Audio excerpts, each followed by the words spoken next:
Alors,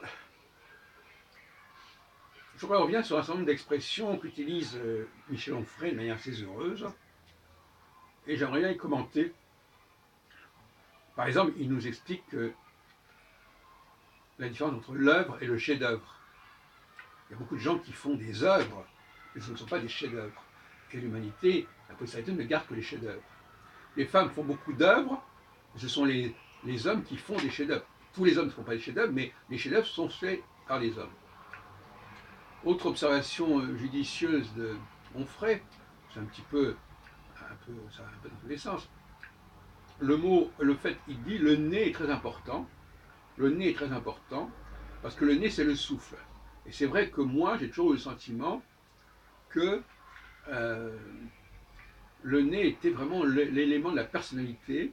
C'est là qu'on voit le souffle, c'est-à-dire un visage qui n'a pas de nez. Pour moi ça ne fait aucun sens, c'est pas beaucoup moins important. Et donc le nez c'est la respiration, c'est la vitalité, c'est le souffle.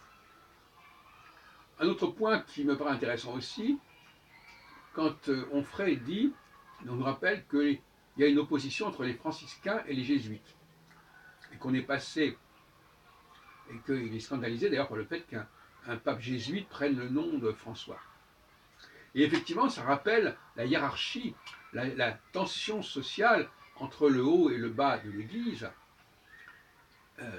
Et les franciscains, comme les dominicains d'ailleurs, représentaient le prolétariat ecclésiastique, hein, face par la suite aux jésuites qui représentaient en quelque sorte la noblesse, l'élite en quelque sorte de l'Église. Et ça, on retrouve cela parce que les franciscains ont donné naissance finalement par la suite au protestantisme. Et donc on retrouve le conflit protestant-chrétien, catholique. C'est pour ça que je dis que le christianisme englobe à la fois le protestantisme et le catholicisme vers le haut de la société et le protestantisme vers le bas de la société. Qu'est-ce que je peux retenir encore de ce qu'a dit Michel Onfray? Eh bien, par exemple, une chose qui m'a un petit peu énervé, mais il faudrait que je vérifie, il dit que c'est dans la Torah que l'on annonce le Messie. Et il dit que la Torah, c'est le Pentateuque. Or, le Messie, il est annoncé d'une manière ou d'une autre dans les livres des prophètes qui ne font pas partie du Pentateuque. Donc là, c'est un peu gênant. Alors, il y a peut-être un passage dans l'Exode qui est très controversé d'ailleurs, ce qui me concerne, sur ce sujet, mais globalement, tout ce qui concerne le Messie, c'est Isaïe, c'est Jérémie, et ça n'est pas dans la Torah au sens strict du terme, en tout cas pas en tant que, si on définit la Torah comme le Pentateuque, ça n'est pas dans le Pentateuque. Qu'est-ce que je peux dire encore? Terminer mon petit commentaire sur les propos de Michel Onfray.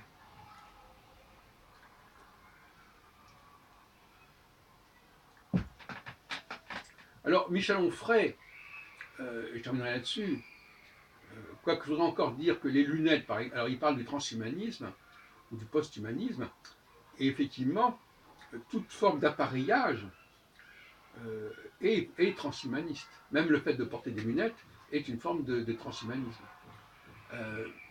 Le fait d'utiliser un objet, à la limite, le fait même d'utiliser un outil, c'est du transhumanisme, à mon avis. Donc, le transhumanisme, il est avec nous depuis très longtemps. Qu'on soit équipé extérieurement ou intérieurement, c'est la même chose, de la même façon que le véhicule tiré par un cheval ou par un bœuf, ce n'est pas fondamentalement différent de la voiture que l'on conduit, etc. C'est déjà du transhumanisme, c'est déjà des automatismes, c'est évident. Bon. Alors, concernant la question de la nature, alors Michel Onfray rappelle effectivement que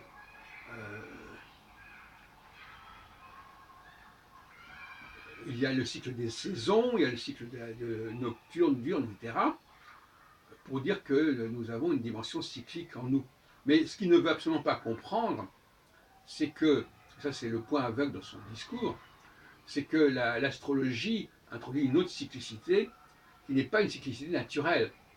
L'astrologie montre, témoigne que nous sommes nous-mêmes construits, nous avons été planifiés, nous sommes des machines en fin de compte, voulues par un certain dieu Faber, un Deus Faber. Et ça, c'est une notion qui sont totalement étrangères à Onfray, qui veut tout expliquer par la nature.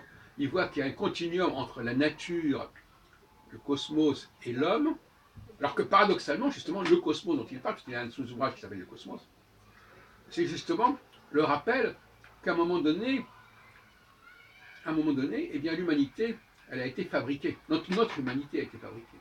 Et même probablement notre système solaire a été fabriqué, a été réarrangé, réaménagé. Et là, il y a un point aveugle. L'astrologie ne relève pas de la nature. Elle relève de la culture, elle relève de la technique.